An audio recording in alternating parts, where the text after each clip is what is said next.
Well, a lot has changed since we did our last Smallholding tour, and even more has changed since we did the New Year's Day plans, where we thought we were going to plan out what we were doing for the rest of the year. Oh, how little did we know. I'm sat here if any of you watch our vlogs, you will know that this is Stephen's planter that he has just made and is busy filling with different flowers. There's more that he's putting in this weekend, so I thought what a perfect time to actually sit down. It's been a beautiful day and have a chat with you guys and do a quick walk around of the Smallholding.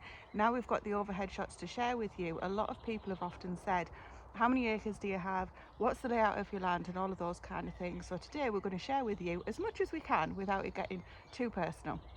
So this planter is at the west side of our vegetable plot, if you want to call it that. The plot itself runs from east to west in that direction, and basically if I stand up now, you're going to be able to get your bearings. If I turn around, it's very much a work in progress plot at the moment. You will see the long path from where I'm standing with the planter behind me takes us all the way down to the other edge of the Smallholding, and behind me, if I turn around in a position where we're going to be walking straight down, that's where the old farmhouse is.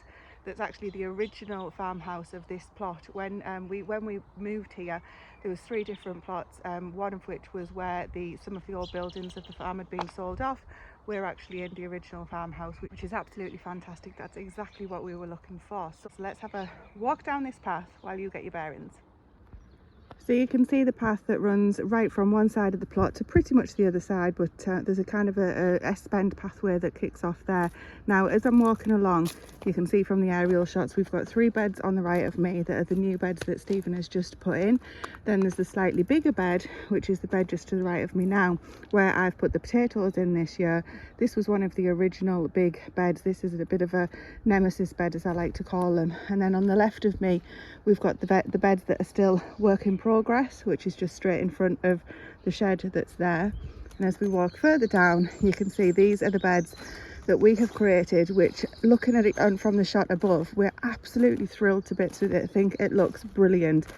Stephen couldn't have done a better job if we'd have paid somebody else to do it, should we put it like that. Now just having a quick turn around and look back to where we've come from. So that's the plot in front of me there, the shed's on the right, the farmhouse is over there, and then if we turn over this way, which at the moment looks a little bit disastrous, but you can see from the overhead shot on the left, the building on the left there is the barn, which we're going to walk over to in just a second and see what's going on and what's new in the barn. So right now, stood next to the compost bays, which we only put those in, I think it was the beginning of last year that we put those in. They have been absolutely fantastic. We are loving those. These beds here don't have much in at the moment. We've got broad beans in, which they'll hopefully be coming along very soon. Garlic and onions in this next bed here. These beds are empty on my right, which are in front of the compost bays, because they're going to be waiting for the squash and they can't go out until after the last frost has been. But as we move into the new bit that we added on last year, or that we created last year, I can't believe the difference a week has made. The blossom coming out on this pear tree is absolutely amazing. The leeks are still slowly being made our way through. I've actually got 2 weeks off coming up, so I'm planning on completely emptying and using that bed. And over here we've got apple trees up against the fence with bits of blossom on here. But look at this, is that not amazing? That's a Victoria plum. So I'm really looking forward to seeing what's going to come off that this year. Well, plums obviously, but you know what I mean. This bay tree looks a bit sad. We moved it recently, and it's not looking like it's coped with it too well, so I'll probably whip a load of those off and dry them just in case. But look over here as well, we have got another tree. This is a discovery apple tree that's coming into bud. All of this has literally happened in the last few days, the last week or so. Different berries that we've got are starting to come. Isn't it just amazing to see signs of life? This little chap here does really well for us, even though it's only quite a small and spindly plant. It gets quite laden with fruit, berries again. So if you look back up, you can see where we've come from. And then to the right of me, behind this arched gate here, are the chickens, and then behind those is the barn. We'll go and have a look in the barn just now, but first of all let's wander over here and we'll go and have a quick look in the greenhouse and show you where the polytunnel is. So in front of the greenhouse, or to the side of it should I say, we've got 2 cold frames that Stephen has purpose built for the area here. So they're going to be coming into use very, very soon. The greenhouse is, I think it's like a double greenhouse size. If you go in and look, there's a step down into the back greenhouse, which is where we've got all of the cucumbers and peppers are growing in there at the moment. All kinds of fantastic goodness going on in here. Some newly sown seeds, some that are coming through. It's looking absolutely fantastic. Different flowers and bits and pieces as well. I'm thrilled to bits with how that's looking. The propagator has also got all sorts of different things going on in here. Most of the tomatoes are in here, and some more peppers, and there's also a few of the flowers that Grace and Stephen are doing. Everyone seems to be getting into the growing this year, but the positioning of the greenhouse is fantastic. This also runs east to west, or west to east, whichever way you want to think of it, and that just, it gets the sun all day long and is really, really, really useful. And then behind me here we've got a polytunnel that we bought the first year. We've been in this property for 9.5 years. I think we got that on the first year off eBay for about, I think it was £60, something like that. It's a 6x3 metre polytunnel. That has served us so well over the years as well. So really good investment, because obviously it's cheaper, on the cheaper side to get that than if you were to buy one of the, you know, the bigger commercial ones or anything. But highly recommended if that's something that you can have got the space for, or that you can use one of the kind of the taller ones that you put the shelves in instead. That's been super useful as well. It is completely dropping to bits now. Stephen's put a kind of a gate on the front of it to try and keep it upright basically, but the door doesn't roll down, so the heat doesn't all stay in anymore, but it does provide cover and it does provide some heat. But anyway, that's our growing area where we grow all of our own food, or as much as we can of it. But let's go and have a look in the barn and see what's going on there, because a lot's changed, as I said, since the beginning of the year. So we're inside the big barn now, and this is a really good sized barn. So in here, when we first moved here, we put 4 stables, which sadly we don't have the 4 horses anymore, and we've got 1 pony and he's actually out in the field enjoying himself at the moment. But this lady has taken over this stable for the time being, because she has been sat on eggs for the last, well, 26 days. She's actually hatched 3 chicks, which has been fantastic. And the eggs that were left, she's discarded them. So we've got rid of those, because once the mum discards them, she's not going to go back and sit on them. But she's got 3 chicks underneath her there. I'll try and find some footage to show you if we've got any by the time this video goes out. She has been an absolutely fantastic mum. The best way for us to be able to incubate the eggs is obviously for the mother to look after them, but it's not practical on the scale of, you know, if you're trying to create a new flock or replace a flock or anything like that. But that's just been so nice, along with the other things. The barn is ram-packed at the moment. This is a pony stable. Clearly, as I said, not in there at the moment, so I'm going to get to sorting his stable out for him coming in a second. But let's see what's in the next one. You can probably hear them before you see them, because it's time for their feed. Hello chaps, how you doing? These are our 2 saddleback weaners. They will be, oh goodness me, 7 weeks old now, I think. I'll have to check. But they will stay in here for the next few weeks until we get them outside. I will take you and show you the area that they're going to be going in just a moment. But having the pigs here always makes it feel as though the small holding is complete. April is the best month. Sometimes we've done this in March previously. We've got the lambs in March, which I'm going to show you next, and we've got the pigs in March. This year it's been very much April, where the month has just completely changed everything. I've got somebody else here who wants to be involved in the conversation. This is Hazel, our pygmy goat. She is a full-size pygmy goat. And Apple behind her, who we were told is a dwarf pygmy goat. Maybe that was just a selling technique, but it works certainly. She's an absolutely adorable. We did have 2 dwarf pygmy goats, but unfortunately we lost her sister. We don't know why. She just basically died one day. And that's why we got Hazel as a companion. So we travelled to get her, and it's been absolutely fantastic. It's worked out really well. We did wonder when we brought her in if it was going to be a bit of a problem, because she's quite domineering, shall we say. She's the dominant one, but Apple is quite happy to take her place. But she has put her in a place recently as well, so that's working out really, really well. These ladies are very much pets. And next to these ladies, in the right-hand corner of the barn, that's the gym that Stephen built when we first moved in. But animal-wise, that runs down this side of the barn, we have got 2 pens that until recently, both of them was for chickens. There's actually a hatch there that Stephen created to allow them to be able to get outside. It just literally folds down and closes on an evening, or if the chickens need to be inside, etc. But in here, we have got our main birds, which are Rhode Island redbirds. There's a couple, Araucana, she was bought for Mother's Day a very long time ago, but this is our main flock for eggs and for meat, although later on this year we may be topping up our meat bird supply a different way, but we'll keep you posted on that. But these are young Rhode Island Reds, Point of Lay, the one there, she's a cross obviously, but look, prolific egg layers. Continuing on in the barn, make sure I close those up so we don't like chasing chickens around all over the place. Look at this. Look at this. Let me turn you around. These guys are under a heat lamp at the moment, which is obviously switched off. It's absolutely boiling in here because we've had some really warm days, and being a tin barn, it does warm up quite a lot. I'm not going to go in with them because they are the biggest escape artists ever. They will be out and I'll be chasing them around all over the place. They're also due a feed, as you can tell, because they know that, don't you? But it is just fantastic to have the lambs as well as the pigs in here. The chicks, it really feels as though smallholding is underway for the year.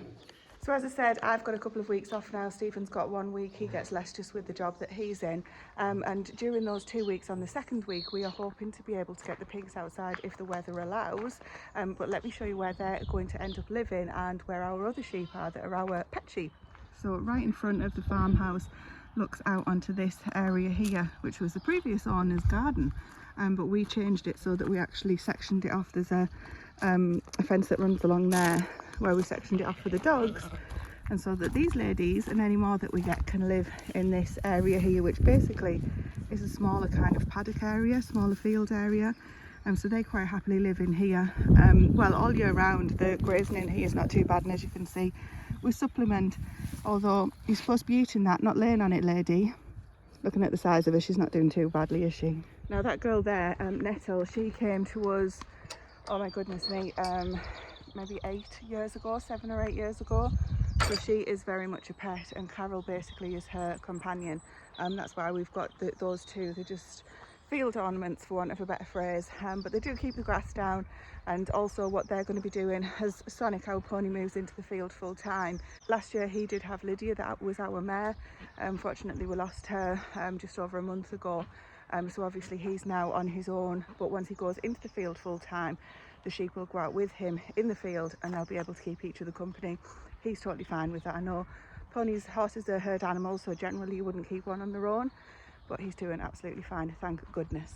So he's over here in the corner of our biggest field. It's not a big field by means of many people. So I think it's about 1.5 acres. A lot of people have much more acreage than we do, and are often quite surprised when we say that we're in total, we're on about 3.5, just under 4 acres. That includes the house and the barn area as well. People are often quite surprised when they hear that, because they think that we pack quite a lot in. And that's one of the really important things to us, is to make sure that whatever land we've got, that we look after it and use it as well as we can, which is why last year we extended the pig area, which is the brighter green area there, we extended it into this bit as well, because the pigs had been on it the previous year, I think it was the previous year, and essentially having them on 2 years in a row was starting to take its toll on the land. So this area here is fenced off now, and we're just leaving it to grow back, because those pigs will go onto this area, because as I say, we've extended it, so some of it only got used once for pigs. And what we might do is the area that's had the pigs run on it twice already, if that struggles, we'll just fence it off. And what the plan is, if we just turn around here, this is our boundary fence, and what the plan might be is from behind me here down to kind of, where are we, about there, we'll section that off for the pigs and run them this way along the field if needs be, rather than that way along the field. So as I say, about 1.5 acres, something like that, 1.25 acres in total, completely fenced off from a horse point of view, from a livestock point of view. It's fine for the sheep, and this walks us right down to the river.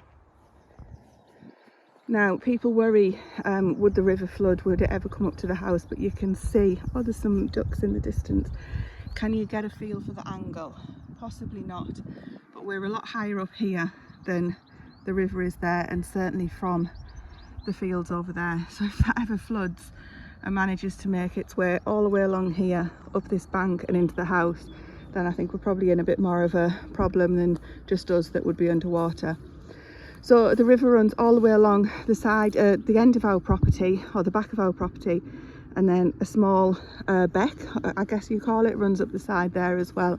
There's always like different wildlife. As I said, there's the ducks on there at the moment, but if the cattle aren't in the field, which they are, they're in the distance over there, then there's always something to be seen. We've got cattle on the hill, which is that hill there, and the sheep in the field next to us. But our boundary basically stops where the pony is and then runs up all the way along to where you can see our pig arcing the distance over here. Not this one, this one. Then that's the edge of this field that is pretty much just for the pony now. Obviously for the pigs when they come out as well, but larger livestock. Although I'll tell you more on this soon if it comes off, but Stephen seems to be having a moment, shall we say, and has got some bright ideas about new livestock. And given that we've already got pigs and the lambs and the chickens, and he's already told me I can't have any more geese, I'm working on him for that. Can you guess what it is? Might not happen, let's wait and see. But you can see from the shots that the land that I'm working on at the moment, the bigger field as we call it, needs to regenerate basically. So we're trying not to use it too much. We're just putting the pony out for bits and pieces here and there. The sheep aren't on it for very long. Sorry, the sheep aren't on it at all at the moment because he's not on it for very long at a time. Living his best life. He's only really lightly grazing, it was what I was trying to get to there, and I'm hoping that that's going to come through a little bit more because we haven't been fertilising it. We certainly don't put any pesticides on or anything like that, and we're just going to see how it goes this year with just having the pony and the 2 sheep on it basically. This area behind me here is the paddock area, and previously, if you've seen our previous videos, this area years ago was where we had sheep for where we had pigs for a couple of years. This was actually fenced off.